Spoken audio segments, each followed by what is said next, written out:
Hello everyone, most welcome our YouTube channel as a job update પર. આપણે senior scientific આસિસ્ટન્ટના 2 chapter complete કર્યા હતા કે હવે ચેપ્ટર પહોંચ્યા છે ચેપ્ટર 2.2. આઈ હોપ કે તમારા બધાની પ્રિપરેશન બહુ સારી ચાલતી હશે. થોડા ટાઈમમાં એક્ઝામ છે. પાર્ટ ઓલમોસ્ટ રેડી હશે, પાર્ટ બી રેડી હશે. હવે ખાલી એમસીક્યુ પ્રેક્ટિસ જ બાકી હશે. તો ચેપ્ટર 2.2માં આપણે એમસીક્યુ જોઈએ કે 15 માર્ક્સનું ચેપ્ટર છે, બહુ વધારે વેટેજ ધરાવે છે. આપણે ઇન ડિટેલ વિડીયો લેક્ચરમાં જોયું હતું. પહેલો ક્વેશ્ચન જોઈએ, એમ્બિયન્ટ એર ક્વોલિટી મોનિટરિંગ માટે વપરાતું સાધન કયું છે? તો કે હાઈ વોલ્યુમ સેમ્પલર. પછી છે એસએમપીનો અર્થ શું છે? એટલે શું આવશે આન્સર? તો કે સસ્પેન્ડેડ પાર્ટિકલ મેટર.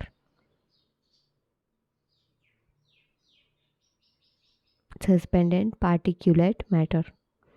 સીઓનું પ્રકાર, સીઓ શું પ્રકારનું પ્રદૂષક છે? કયા પ્રકારનું પ્રદૂષક છે? તો કે પ્રાઇમરી પોલ્યુઅન્ટ છે. NOx માં મુખ્યત્વે શું સમાવેશ થાય છે? તો કે આપણને ખબર છે NO પ્લસ NO2. SO2 મુખ્યત્વે કઈ પ્રક્રિયાથી બનાવવામાં આવે છે? તો કે કોમ્બ્યુસેશન્સ ઓફ સલ્ફર. પછી છે એમ્બિયન્ટ એરમાં PM10નું કદ કેટલું હોય છે? તો આન્સર શું આવશે? B less than of 10 micrometre. Stack gas મોનિટરિંગને શું કહેવામાં આવે છે? તો કે ચીમની ગેસ મોનિટરિંગ. સીઓની માપન એકમ શું હોય છે? તો કે D both B and C, mg પર એન મીટર ક્યુબ અને ppm. પછી છે continuous stack emission monitoring system એટલે કે CEMSનો ઉપયોગ કેમ થાય છે? તો કે રિયલ ટાઈમ એમિશન મોનિટરિંગ માટે. NOx કયા રંગના ધુમાડા તરીકે દેખાય છે? તો કે લાલ અને ભૂરો. SO2ની મુખ્ય હાનિકારક અસર કઈ હોય છે? તો કે એસિડ રેઇન. પછી છે સ્ટેક ગેસ ટેમ્પરેચર માપવા માટે કયું સાધન વાપરવામાં આવે છે? તો કે થર્મોકપલ. પછી છે વેલોસિટી ઓફ સ્ટેક ગેસ માપવા માટે કયું સાધન હોય છે? તો કે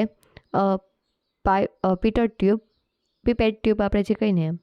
ambient air quality standard 24 hours SO2ની લિમિટ ઇન્ડસ્ટ્રીયલ એરિયામાં કેટલી હોય છે? તો કે 80 માઇક્રોગ્રામ પર મીટર ક્યુબ. પછી છે સીઓનો મુખ્ય સ્ત્રોત કયો હોય છે? તો કે burning of carbon. NOx formation મુખ્યત્વે ક્યારે થાય છે? તો કે હાઈ ટેમ્પરેચર કમ્બશન માટે. PM2.5નો અર્થ શું થાય છે? તો કે આન્સર આવશે બી. સ્ટેક મોનિટરિંગ માટે સેમ્પલ કલેક્શન પોઈન્ટ ક્યાં રાખવું જોઈએ? તો કે ડી અનડિસ્ટ્રીબ્યુટેડ ફ્લો ઝોનમાં. ગેસ કન્સન્ટ્રેશન NM3માં આપવાનું કારણ શું છે? તો કે સ્ટેન્ડર્ડ ટેમ્પરેચર અને પ્રેશર માટે થઈને. SO2 ડિટેક્શન્સ માટે કઈ પદ્ધતિ સૌથી સામાન્ય હોય છે? તો કે પેરોરેસેલિનાઇન મેથડ. સ્ટેક ગેસ ફ્લો રેટની ગણતરી માટે કયું સાધન જરૂરી હોય છે? તો કે પીટર ટ્યુબ. SO2નું શ્વસન પર મુખ્ય અસર શું થાય છે? તો કે બ્રોન્કોન્સ્ટ્રેશન જે છે એ થાય છે. પછી જે CO હિમોગ્લોબિન સાથે કયું સંયોજન બનાવે છે? તો કે કાર્બોક્સાઇલ HB. NO plus O2 NO2 અભિક્રિયા કઈ પ્રકારની છે? ઓક્સિડેશન પ્રક્રિયા છે. PM10 સેમ્પલરનો ફ્લો રેટ સામાન્ય રીતે કેટલો હોય છે? તો કે 16.7 લિટર પર મિનિટ. પછી તે સ્ટેક હાઇટ વધારવાથી શું થાય છે? તો કે ગ્રાઉન્ડ લેવલમાં કોન્સન્ટ્રેશન જે છે એ ઘટે છે. NOx એનાલાઇઝર સામાન્ય કઈ પદ્ધતિ સાથે કાર્ય કરે છે? તો કે કેમેલ્યુમાઇન્સેન્સ. એમ્બિયન્ટ એર મોનિટરિંગ સ્ટેશન ક્યાં લગાડવામાં આવે છે? તો કે ઉપરના બધા હાઈ ટ્રાફિકમાં, ઓપન એરિયામાં, પછી જે લોકેશન જે જ્યાં વધારે લોકો રહેતા હોય ત્યાં રિપ્રેઝેન્ટેટિવ લોકેશનમાં. સીઓનું મેજર ઇન્ડસ્ટ્રીયલ સોર્સ કયું હોય છે? તો કે વ્હીકલ્સ. વાહનોના જે સાયલેન્સર હોય છે એમાંથી ધુમાડામાંથી મોસ્ટ ઓફ જે છે કાર્બન મોનોક્સાઇડ વાયુ મેળવવામાં આવે છે, આપણે જોયું હતું. SO2 સતત માપવાનું ઓનલાઈન સાધન કયું હોય છે? તો કે UV fluorescence analyser. CO2 stack emission સામાન્ય રીતે કયા એકમમાં માપવામાં આવે છે? તો કે પર્સન્ટેજ ઓફ V/V. CEMSનું ફૂલ ફોર્મ કયું થાય છે? તો કે continue emission monitoring system. Stack sampling nozzle બનાવવા માટે કયું મેટલ વાપરવામાં આવે છે? તો કે stainless steel. Ambient air quality standard PM2.5 24 hours limit. તો કે 60 વાળો આન્સર આવશે એ. O2 કન્સન્ટ્રેશન વધે તો કોમ્બ્યુશન એફિશિયન્સી શું થાય? તો કે વધે. પછી છે સ્ટેક ગેસ આઇસોકાઇનેટિક સેમ્પલિંગનો અર્થ શું થાય છે?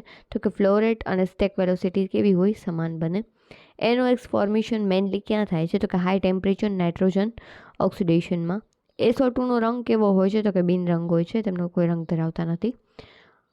CO ડિટેક્ટર કઈ પદ્ધતિથી કામ કરે છે? તો કે infrared એબ્સોર્પ્શનથી.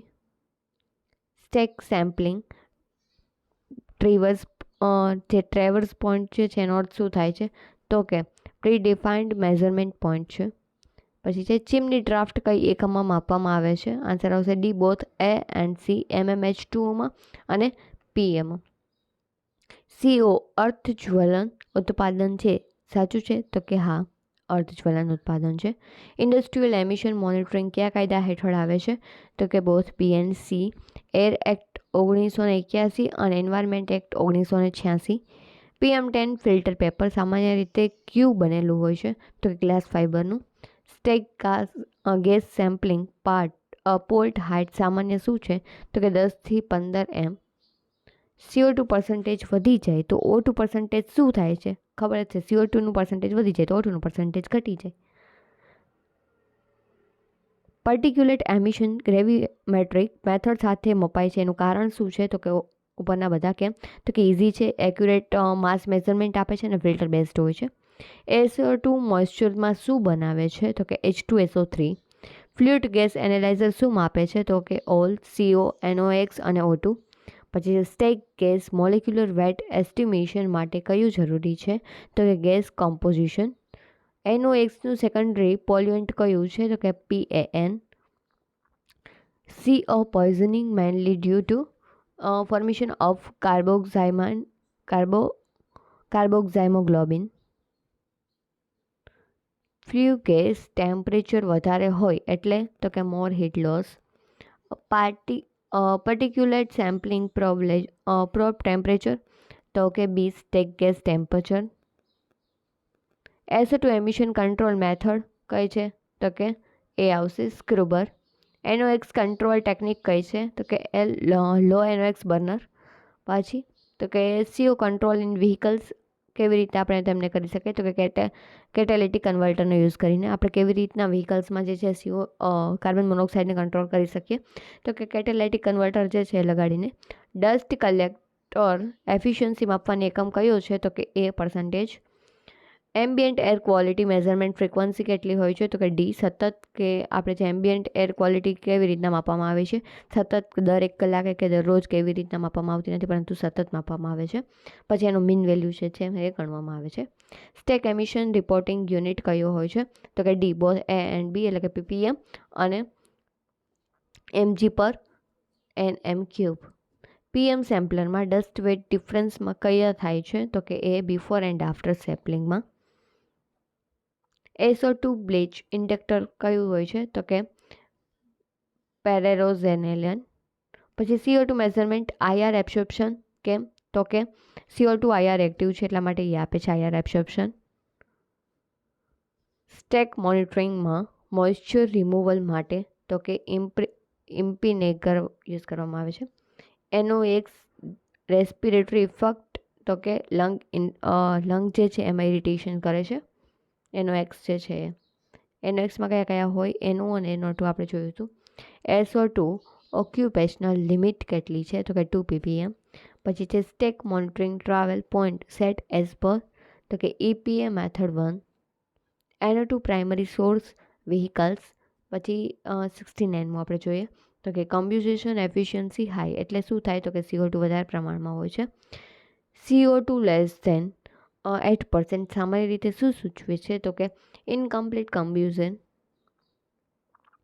Stack gas dew point જે છે તો કે એસિડ કન્ડેન્સેશન ટેમ્પરેચર બતાવે છે. SO2 scrubber media lime. પછી NOx formation minimised by low temperature combustion. PM 2.5 major source કયો છે? Vehicle exhaust. Dry gas meter measure તો કે ગેસ વોલ્યુમ દ્વારા. ફ્લો વેલોસિટી ડિક્રીઝ વેન તો કે પ્રેશર ડિક્રીઝ. જ્યારે પ્રેશર ડિક્રીઝ થશે ત્યારે વેલોસિટી શું થશે? ઓટોમેટિક ડિક્રીઝ થશે. પછી શું છે? પર્ટિક્યુલેટ મેટર હાર્મફુલ બીકોઝ તો કે એન્ટર ઓન લંગ્સ. પછી સીઓનું કલર તો કે કલરલેસ હોય છે, આપણને બધાને ખબર છે. NO2ની સ્મેલ કેવી હોય છે તો કે પ્યુંગિયટ. SO2 ડિટેક્શન રિએજન્ટ કયો હોય છે તો કે પેરોસેનિલાઇન. પછી stack gas pressure measured using તો કે મોનોમીટર. O2 પર્સન્ટેજ વધારે એટલે કે એક્સેસ એર શું થાય તો કે વધે. એક્સેસ એર વધે એટલે CO શું થાય તો કે ઘટે. જો ઓક્સિજન વધશે, એક્સેસ એર વધશે, એક્સેસ એર વધશે, CO કેવું થશે ઘટશે. PM10 રિપેરેબલ fraction yes. તો કે સ્ટેક સેમ્પલિંગ ડ્યુરેશન કેટલું હોય છે 60 થી 120 મિનિટ માટેનું. પછી NOx એનાલાઇઝર ડિટેક્ટર તો કે આન્સર આવશે એ. SO2 સ્ક્રબર એફિશિયન્સી તો કે એ 95%. CO2 એમિશન હાઈ મીન્સ તો કે good combustion. Stack gas humidity measured by તો કે wet and dry bulb. PM sampling wind speed limit કેટલી હોય છે તો કે less than 5 metre per second. Stack monitoring frequency કેટલી હોય છે તો કે ક્વાર્ટરલી. CO2 એબ્સોર્બલ સોલ્યુશન કયું હોય છે NaOH. SO2 એબ્સોર્બ તો કે H2O2 દ્વારા. NOx સેકન્ડરી પોલ્યુએન્ટ છે ઓઝોનનો. Stack gas sampling temperature ideally કેટલું હોય છે તો કે above dew point. Bag filter removes તો કે PM. ESP ફૂલ ફોર્મ શું થાય તો કે ઇલેક્ટ્રોસ્ટેટિક પ્રેસિપિટર.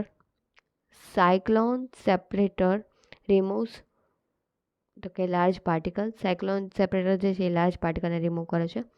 એમ્બિયન્ટ એર COમાં 8 હવાલની લિમિટ તો કે 2 mg પર મીટર ક્યુબ. એર એક્ટ 1981 લાગુ કરનાર એજન્સી કઈ હતું CPCB central pollution control board. I hope કે તમને આ લેક્ચર છે યુઝફુલ થયો હશે. જો તમે ચેનલને સબસ્ક્રાઈબ ન કરી તો પ્લીઝ ચેનલને સબસ્ક્રાઈબ કરજો. વિડીયો જે છે તમારા ફ્રેન્ડ અને ફેમિલી મેમ્બર્સ જોડે શેર કરજો. જો ટેલિગ્રામ ચેનલ જોઈન ન કરી હોય તો ટેલિગ્રામ ચેનલ જોઈન કરજો. હું 2-3 દિવસમાં આપ બધા MCQની PDF જે છે તેમાં પ્રોવાઈડ કરી દઈશ. મળીએ આપણે આપણા નેક્સ્ટ લેક્ચરમાં.